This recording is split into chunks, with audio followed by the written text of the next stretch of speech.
In an underground morgue facility, a senior pathologist complains about cleanliness and orders his associate to pour old chemicals down the sink, despite this being illegal. The reluctant associate eventually complies after the pathologist threatens his job. That's an order. So, start pouring. These chemicals flow through the sewage system and eventually reach the Han River. As time passes, people begin noticing strange creatures in the water but pay little attention to potential dangers. One day, a salaryman contemplating suicide spots a large shadow moving under the water's surface before jumping in. Later, news reports show the man's body recovered with half of it missing, as if something had bitten him. We meet Gang Do, the son of convenience store owner Hee Bong. Gang Do isn't very good at his job and frequently falls asleep while working. His father is constantly disappointed in him and tells him to wake up and take care of customers.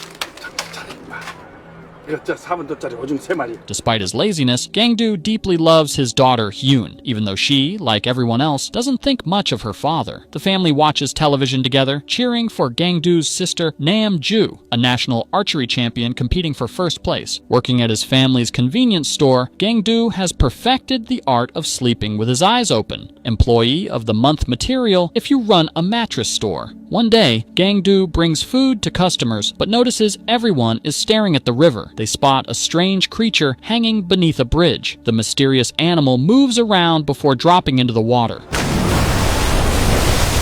Curious onlookers move closer to the riverfront, and Gang-do throws a beer can at the creature, which quickly pulls it underwater. Encouraged, others begin throwing garbage into the river until the creature disappears, leaving only trash floating on the surface. Just as Gang-do is about to leave, the giant creature suddenly emerges from the water and charges toward the crowd, knocking people into the river. Everyone runs in panic while the monster tramples spectators and attacks them furiously. Gang-do tries warning people to run, but gets knocked over by the giant beast. The creature continues toward a population center while everyone flees, looking for shelter. The monster charges into a mobile container where people are hiding, turning it into what one might call a giant lunchbox, as it devours everyone inside. An American soldier tries to help Gang-do free people, but the monster rushes out of the room, leaving it drenched in blood. They chase after the monster, trying to stop its rampage, but nearly get killed when the soldier is badly wounded by the creature. Gang-do attempts to save the man by hitting the monster's tail, but his attacks prove ineffective as the creature turns and forces Gang-do to retreat. Hyun walks outside the convenience store looking for her father, only to find everyone has vanished. Gang-do quickly grabs who he thinks is his daughter and runs for safety, but in the chaos, he realizes he's grabbed the wrong person. He turns around in horror to see the monster charging toward his actual daughter, seizing her and taking her away. The creature jumps into the river and swims to the other side. Gang-do desperately tries to follow, but can only watch helplessly as his daughter is carried into the water. The military soon arrives to secure the area, and people mourn their lost family members at a large community funeral in a shelter. Hyun's uncle, Nam-il, arrives with tears in his eyes after hearing about his niece's apparent death. The family embraces each other and collapse to the floor in grief, but instead of offering comfort, news reporters surround them and take pictures like vultures. These news photographers at the funeral have all the sensitivity of paparazzi at a celebrity breakdown. They've mistaken human tragedy for a photo opportunity. A government worker in a biohazard suit enters the shelter and asks who made physical contact with the creature. People hesitate to admit involvement, but after repeated questioning, some raise their hands, including Gang-do, who fears legal consequences. More workers in yellow protective suits rush in, attempting to quarantine identified families. They forcibly take Gang-do away, while his family begs them to stop. It's revealed that the American soldier who helped Gang-do survived the monster's attack, but became sick from a virus supposedly carried by the creature. The government withdraws military forces and deploys specialized teams trained to handle viral outbreaks. When Gang-do and his family arrive at the hospital, they're surprised by the lack of proper quarantine measures, as even the doctors aren't wearing masks. That night, Hee-bong receives a phone call that he immediately identifies as coming from his granddaughter. Gang-do tries asking for her location, but the signal cuts out suddenly as the rest of the family wakes up. Meanwhile, the monster continues attacking people, killing quarantine workers and bringing them back to its nest in the sewers, where it stores them for later consumption. Hyun, who is still alive, sneaks out from a drainage opening and examines a worker the monster has brought in. The man died from drowning, as water spills from his lungs. Hyun finds a cell phone on the body, but it no longer works after being submerged. Back at the hospital, Gangdu tries convincing police that his daughter is alive, but the officer thinks he's delusional and requests a psychiatric evaluation. Realizing his daughter might be starving, the family plans an escape from the hospital, but is immediately recognized due to Gangdu's distinctive blonde hair. They run to the elevator and into the parking garage, where gangsters in a vehicle arranged earlier pick them up. The family successfully escapes while a police officer futilely chases them on foot. The gangsters charge Hee-bong an exorbitant amount for the rescue, providing guns and a government vehicle to help them blend in. Hee-bong has no choice but to surrender all his savings, including credit cards. They drive toward a police checkpoint and attempt to pass through, but a police captain recognizes them as hospital escapees. With no alternatives, Hee-bong bribes the officer with their remaining money. The family begins searching every sewer system they can find on their maps, but the area is vast, and they have no idea where exactly Hyun might be.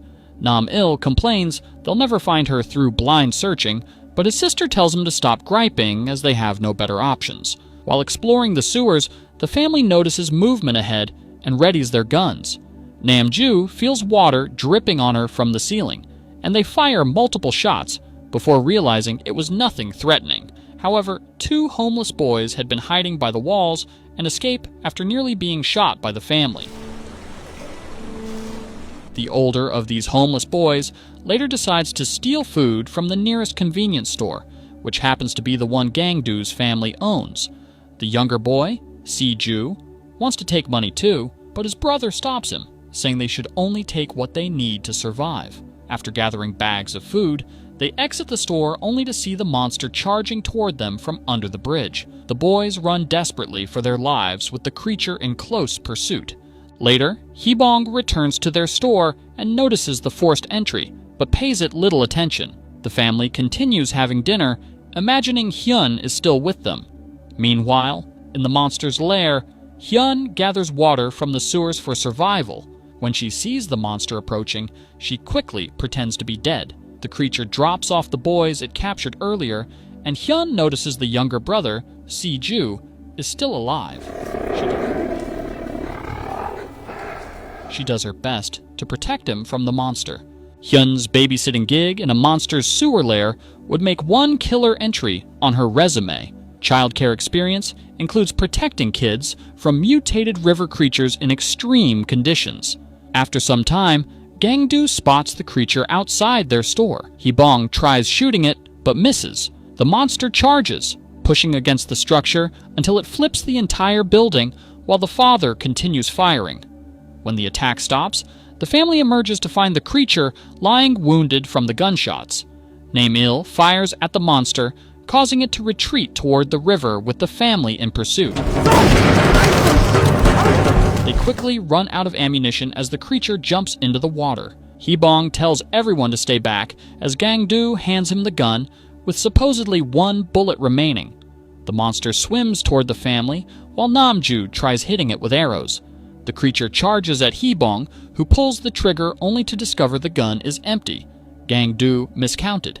Hee-bong calmly tells his family to run as the monster tramples him, grabbing his leg and smashing him against the ground while everyone watches in horror. Gangdu rushes to his father's lifeless body and weeps, but they can't linger as police approach.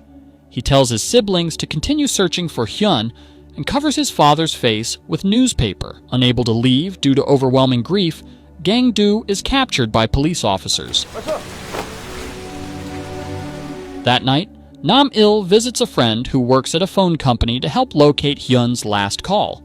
They find her location, but the friend betrays Nam-il by informing police to claim reward money. Nam-il escapes by turning off the lights and locking his pursuers inside.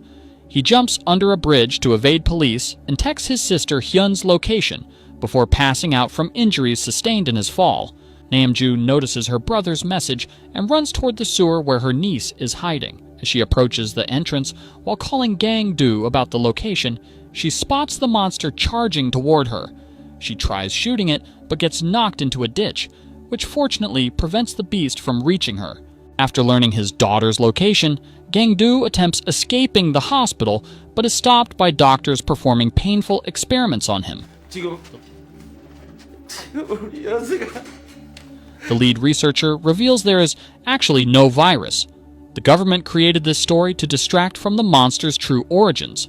Overhearing this conversation, the doctors prepare to lobotomize Gang-do. To silence him, in the sewer, Hyun comforts Si-ju by asking him to imagine what they'll eat after escaping. She creates a rope from victims' clothing with a police baton tied to one end, making a crude grappling hook.